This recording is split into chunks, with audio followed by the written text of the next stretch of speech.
మూడు దొరుకుతాయి. ఒకటి, రుణాలు కొట్టివేయబడతాయి, అంటే మన పాప రుణము తీర్చబడిద్ది. రెండవది, గొర్రెపిల్ల పెండ్లి విందు దొరికిద్ది. అక్కడ ఫుడ్ యేసు ప్రభువే ఆయనే మనకు వడ్డించేటువంటి విందు ఒకటి ఉంది. ఇది నిజంగా జరిగిద్ది. షాలేం రాజు అని ఒకవేళ మీ ముందుకు వచ్చి మీకు ఆహారం వడ్డిస్తే మీకు ఎంతో సంతోషం కదా. షాలేం రాజు కంటే ఈ షాలేం రాజు ఎక్కడ, ఆయన ఎక్కడ, కోట్ల కోట్ల కోట్ల ఇంతని నేను చెప్పలేను. ఎంత గొప్పోడో ఆయనే మనకు కొసరి వడ్డించి తినిపించే మహద్భాగ్యం దక్కబోతుంది రేపు. ఇది జరుగుతుంది. యేసు ప్రభు నీకు ముఖాముఖి కనబడతాడు, నీతో మాట్లాడతాడు, నీతో నవ్వుతాడు, నీతో తిరుగుతాడు, నీతో నడుస్తాడు. నువ్వు ఆయనతో కూర్చుంటావు, ఆయన ముఖంలోకి నువ్వు తేరి చూస్తావు. అడుగుతాడు కూడా, ఎందుకు అలా చూస్తున్నావని. సంవత్సరాల నుంచి ఎదురు చూశాను ప్రభు నిన్ను చూడాలని. ఇప్పుడు దొరికింది అవకాశం. నిజంగా జరిగింది బిడ్డ, నిజంగా జరిగింది. నా కన్నులతో సీయోను శిఖరాన ఆ రోజు నిన్ను చూడగా, నా కన్నులతో సీయోను శిఖరాన ఆ రోజు నిన్ను చూడగా, తెలియదులే అవి కన్నీరో ఆనంద బాష్పాలో, తెలియదులే అవి కన్నీరో ఆనంద బాష్పాలో, నీ కౌగిలిలోనే నేను పరవశముందెదను. ప్రియుడా యేసయ్య నిన్ను చూడాలని, ప్రియుడా యేసయ్య నిన్ను చూడాలని, నిన్ను చూడాలని, నిన్ను చేరాలని, నిన్ను చూడాలని, నిన్ను చేరాలని, మనసారనామది కోరిని, ప్రియమాననామది కోరిని. ప్రియుడా యేసయ్య నిన్ను చూడాలని, ప్రియుడా యేసయ్య నిన్ను చూడాలని. Praise the Lord. ఇప్పుడు నీకు కనపట్లేదు కదా, నువ్వు ప్రేమిస్తున్నావు, ఆయన్ని విశ్వసిస్తున్నావు, ప్రేమిస్తున్నావు.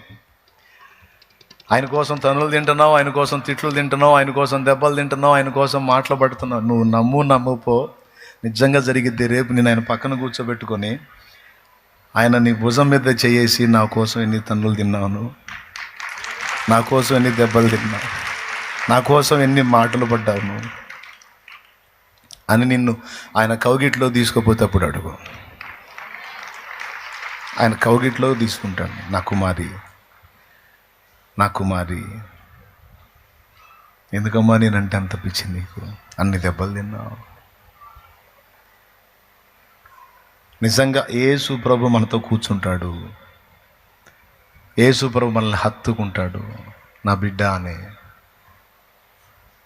నువ్వు ఆయన కోసం శ్రమ పడ్డావు. నా కుమారుడా, నువ్వు చాలా కష్టపడ్డావు, నేను ఎరుగుదును.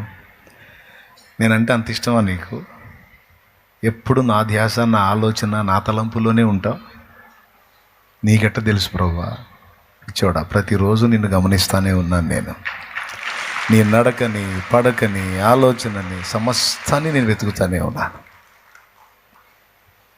నువ్వేనా నా గురించి ఆలోచించేది? నీకంటే డబల్ ఆలోచిస్తాను నేను నీ గురించి. నేను గమనించాను నిన్ను. పక్కనున్న దూతలతో కూడా చెప్తాడు, చాలా ఇష్టం నేనంటే. చూడు ఎన్ని పాటలు పడ్డాడో, చూడు ఎన్ని పాటలు పడిందో నా కోసం, నా కోసమే. ఆయన మన కనుల నుండి ప్రతి బాష్ప బిందువును తుడిచివేయును అని రాస్తుంది. ఆయనను ప్రేమించిన హృదయాలను ఆయన మర్చిపోడు. ఆయనని విశ్వసించిన వారిని సిగ్గుపరచడం.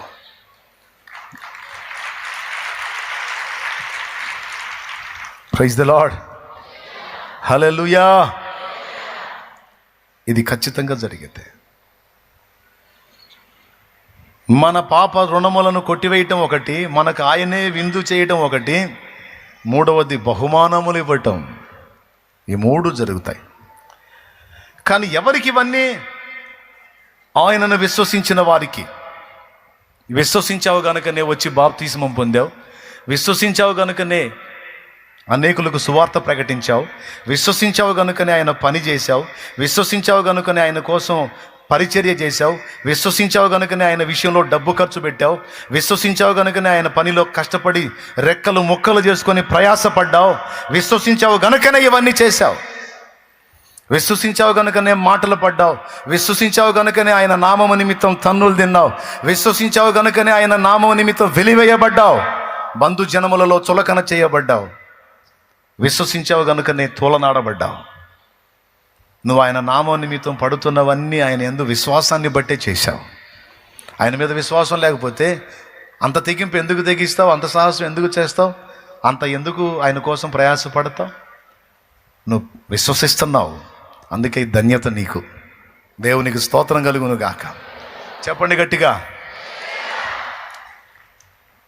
చాలామందిని ఆయన రక్షించలేకపోవడానికి కారణం వారు ఆయనను విశ్వసించకపోవటమే అని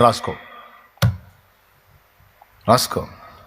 చాలామందిని ఆయన రక్షించలేకపోవడానికి కారణం వారు ఆయనను విశ్వసించకపోవడమే. ఇంకా వేరే కారణం ఏం లేదు. విశ్వసించిన వారిని అందరినీ రక్షించుటకు ఆయన సమర్థుడు. ఆయన ఎన్నిసార్లు విశ్వాసాన్ని ఘనపరిచాడంటే, ఎన్ని చోట్ల బైబిల్లో విశ్వాసాన్ని హైలైట్ చేశాడంటే, చాలా చోట్ల తన శక్తిని కూడా ఘనపరచినంతగా విశ్వాసాన్ని ఘనపరిచాడండి. ఎందుకో తెలుసా? విశ్వాసాన్ని మనం కలిగి ఉంటేనే ఆయన శక్తి మన మీద పనిచేసేది, లేకపోతే పనిచేయదు. అందుకే మీ అందరికీ నేను మొదటి మాటగా చెప్తున్నటువంటి విషయం ఏంటంటే, విశ్వసించుట అనే విషయాన్ని తేలిగ్గా తీసుకోవద్దు. విశ్వాసాన్ని మనం అమర్చుకోవాలి, మొదటిది. రెండవది, విశ్వాసాన్ని డెవలప్ చేసుకోవాలి, అభివృద్ధి పరుచుకోవాలి. రెండవది. మూడవది, విశ్వాసాన్ని ప్రజ్వలింప చేయాలి. 3 సంగతులు. మొట్టమొదటిది, విశ్వాసాన్ని అమర్చుకోవాలి.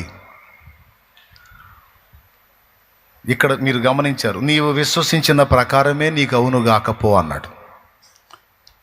అంటే ఏం విశ్వసించి ప్రభు దగ్గరికి వచ్చాడు? ఆయన దగ్గరకు పోతే నా దాసుడు బాగుపడతాడని విశ్వసించి వచ్చాడు. యేసు ప్రభు ఏమన్నాడు? విశ్వాసంతో వచ్చావు కదా, నీవు విశ్వసించిన ప్రకారమే నీకు అవుతుంది పోమన్నాడు. చివరికి అదే జరిగినట్టు అక్కడ రాసుంది. ఇక్కడ మనం గమనించాల్సింది ఏంటంటే, ఈ ఒక చోట కాదు, మీకు అనేక చోట్ల చూపించాను నేను. కుష్ఠరోగితో ఏమాట అన్నాడు? నీ విశ్వాసం నిన్ను స్వస్థపరిచిన పొమ్ము అన్నాడు. ఎరికో దగ్గర గుడ్డివాడితో ఏమన్నాడు? నీ విశ్వాసమే నిన్ను స్వస్థపరిచింది పో అన్నాడు. రక్తస్రావం గల స్త్రీ దగ్గర ఏమన్నాడు? కుమారి, నీ విశ్వాసము నిన్ను స్వస్థపరిచిన పొమ్ము అన్నాడు. ఇలా అనేక చోట్ల నీ విశ్వాసమే, నీ విశ్వాసమే, నీ విశ్వాసమే అంటే, ఇన్ని చోట్ల ఇన్నిసార్లు ఎందుకు విశ్వాసాన్ని మాట్లాడాడంటే, ఆ విశ్వాసాన్ని మనం ఎలా అమర్చుకుంటామో అలాంటి ఫలితాలే మనం చూస్తామని ఒక చోట కాదు అనేక చోట్ల ప్రభు తానే పలికాడు, రాయించాడు.